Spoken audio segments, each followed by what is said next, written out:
খোদার কসম আমি আপনাদের স্পষ্ট বলে দিচ্ছি, আমি তৃণমূল ছাড়া এই পর্যন্ত ভোট দেইনি। আঙ্গা ফুরপুরা শরীফের এক পিজ্জাদা, সে তৃণমূলের সাধারণ সম্পাদক না কি ফেদা হইয়েছে, তাও গেজা মর গেজা শালা।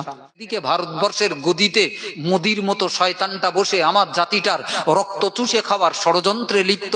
অপরদিকে যার উপর একটু ভরসা করলুম বাপ, যে অন্তত মমতা তৃণমূল সরকার বোধহয় মুসলমানরা ক্ষতি করবে না বাপ, কিন্তু আজকে এই জালিয়াত শয়তান সরকার মুসলমানদের কলিজায় হাত দিতে শুরু করেছে বাপ। খোদার কসম আমি আপনাদের স্পষ্ট বলে দিচ্ছি, আমি তৃণমূল ছাড়া এই পর্যন্ত ভোট দেইনি, এ পর্যন্ত ভোট দেইনি আমি কাউকে।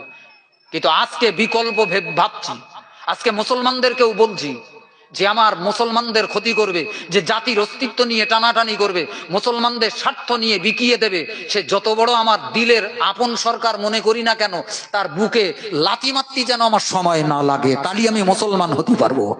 আর যদি মনে করি না আমার বাপ করিয়ে গেল, আমার দাদা করিয়ে গেল, আঙ্গা প্রধানটা এই, তোমার শয়তান মুরিদ করে ফেলেছে। যে আল্লাহ দুশমন মুসলমান, তুমি তাকে দুশমন মনে করো।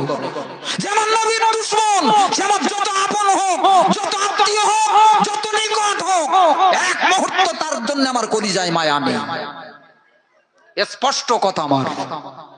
এই মন তৈরি করুন, আল্লাহ হেফাজতের মালিক, আল্লাহ হেফাজতের মালিক। এজন্য আমি আপনাদেরকেও বলবো, সজাগ থাকেন, মাথাটাকে ঠান্ডা রেখে দেশের পরিস্থিতিটাকেও বোঝার চেষ্টা করেন। স্রোতে গা ভাসিয়ে দেওয়ার সময় আর নেই। আজকে অবাক হয়ে যাচ্ছি বাপ, কত আলেম, কত পীরজাদা, কত মৌলবী, তারাও রাজনীতি করতেছে, করুক গে যাক, কিন্তু এত বড় বড় যখন আঘাত আসতেছে তারা কেউ গদির লোভে একটা কথা বলতেছে না বাপ। আঙ্গা ফুরপুরা শরীফের এক পীরজাদা, সে তৃণমূলের সাধারণ সম্পাদক না কি ফেদা হইয়েছে, তাও গেজা মর গেজা শালা। রাজনীতি করে বড় লোক হবি, হোক গেজা, তোর নেশা যুগেছে হয়ে যায়। কিন্তু তোর মুসলমানদের উপরে যখন, জাতির উপরে যখন এত বড় বড় আঘাত, মেকুড়ির মতো তার পাঁচ পাঁচ ঘুরতিস কেন? এই শালা ছাগল, এই শালা ছাগল, মুসলমানদের আঘাত করে আর তুই তার আঁচল চুচিস। তুই মুসলমানের বাচ্চা, তোর গায়ে মুসলমানের রক্ত আছে, তুই প্রধান, তুই এমএলএ, তুই এমপি, তুই মন্ত্রী, তোর জাতির রক্ত চুষে খাবে আর তুই মেকুড়ের মতো তার গা পাঁচ পাঁচ ঘুরবি। তোর রক্ত মেনে নিল, ছেড়ে দে গতি, আমি করব না তোমার পার্টি।